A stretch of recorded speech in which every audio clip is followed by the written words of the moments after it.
Hello viewers, আসসালামু আলাইকুম। তো সকলকে সিয়াম টেক জোনে স্বাগতম। আজকের এই ভিডিওতে আমি দেখাবো হোয়াটসঅ্যাপে ডিলিট ফর এভরিওয়ান করা মেসেজ দেখা যায় কিনা, আর যদি দেখা যায় তাহলে কিভাবে দেখবেন। অনেকেই এই বিষয়টি জানতে চান, তাই ভিডিওটি শেষ পর্যন্ত দেখুন। তো চলুন ভিডিওটি শুরু করা যাক। তো প্রথমেই আমরা হোয়াটসঅ্যাপ অ্যাপটি ওপেন করব। তো হোয়াটসঅ্যাপ অ্যাপটি ওপেন করার পর যে ব্যক্তি আমাদের মেসেজ দিয়ে সাথে সাথে ডিলিট করেছে সেই ব্যক্তির চ্যাট লিস্টে চলে যাব। তো চ্যাট লিস্টে আসার পর আপনারা এখানে দেখতে পাচ্ছেন এই ব্যক্তি আমাকে মেসেজ দিয়েছে এবং সাথে সাথেই মেসেজ ডিলিট করে দিয়েছে। আমি মেসেজগুলো দেখতে পারিনি। তো আপনাদের সাথে যদি এরকম হয় তাহলে আপনারা কিভাবে এটার সমাধান করবেন সেটিই এখন দেখিয়ে দিব। তো এটা করার জন্য আমাদের যে কাজটি করতে হবে সেটি হলো এখান থেকে আমরা বের হয়ে যাব। বের হয়ে যাওয়ার পর আমরা সেটিংসে চলে যাব। তো সেটিংসে আসার পর আমরা এখানে সার্চ বারে লিখে সার্চ দিব নোটিফিকেশন হিস্টোরি। তো এখানে নোটিফিকেশন হিস্ট্রি লিখে সার্চ দেওয়ার পর আমাদের সামনে নোটিফিকেশন হিস্টোরি একটি অপশন চলে আসবে। তো আমরা ওই অপশনে ক্লিক করব। এরপর আবার নোটিফিকেশন অপশন চলে আসবে। তো আমরা এবার ওই অপশনে ক্লিক করব। তো অপশনে ক্লিক করার পর আপনাদের সামনে আবার এরকম ইন্টারফেস চলে আসবে।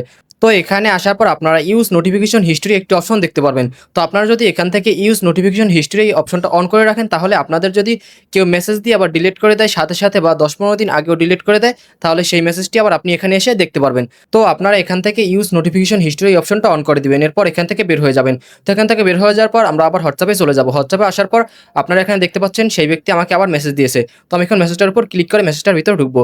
তো চ্যাট লিস্টে আসার পর আপনারা এখানে দেখতে পাচ্ছেন সেই ব্যক্তি মেসেজটা দেওয়ার পর আবার মেসেজটা ডিলিট করে দিয়েছে। তো এই মেসেজটা আমি আবার সেটিংসে গিয়ে নোটিফিকেশন হিস্ট্রিতে গেলেই আমি মেসেজটা দেখতে পারবো। তো আমি আবার এখান থেকে বের হয়ে যাব। বের হয়ে যাওয়ার পর আমরা আবার সেটিংসে চলে যাব। তো সেটিংসে আসার পর আমরা আগেরবারের মতো আবার এখানে নোটিফিকেশন হিস্ট্রি লিখে সার্চ দিব। তো নোটিফিকেশন হিস্ট্রি লিখে সার্চ দেওয়ার পর আমাদের সামনে আবার নোটিফিকেশন হিস্ট্রি অপশনটি চলে আসবে। তো আমরা আবার ওই অপশনে ক্লিক করব। তো অপশনে ক্লিক করার পর আমরা আবার নোটিফিকেশন হিস্ট্রি অপশনে ক্লিক করব। তো ক্লিক করার পর আমাদের সামনে আবার এরকম ইন্টারফেস চলে আসবে। তো এখানে আসার পর আপনারা দেখতে পাচ্ছেন আমাকে যেই মেসেজটা দিয়েছিল এবং ডিলিট করেও দিয়েছিল সেই মেসেজটা এখানে আমি দেখতে পাচ্ছি, এখানে শো করছে। তো আপনারাও এভাবে খুব সহজেই ইউজ নোটিফিকেশন হিস্ট্রি অপশনটি অন করে রাখলে আপনাদের যদি কেউ মেসেজ দিয়ে ডিলিট করে দেয় তাহলে সেই মেসেজটি আপনারা খুব সহজেই এখানে এসে আবার দেখতে পারবেন। তো বন্ধুরা, এটাই ছিল আমাদের আজকের ভিডিও। তো আপনাদের কাছে যদি আমার এই ভিডিওটা ভালো লেগে থাকে তাহলে অবশ্যই আমার এই ভিডিওতে একটি লাইক দিয়ে দিবেন এবং আপনাদের বন্ধুদের কাছে আমার এই ভিডিওটি শেয়ার করে দিবেন। এবং এরকম আরও নতুন নতুন ভিডিও পেতে আমার চ্যানেলটি সাবস্ক্রাইব করতে ভুলবেন না। তো সকলকে এই ভিডিওটি দেখার জন্য ধন্যবাদ। আসসালামু আলাইকুম।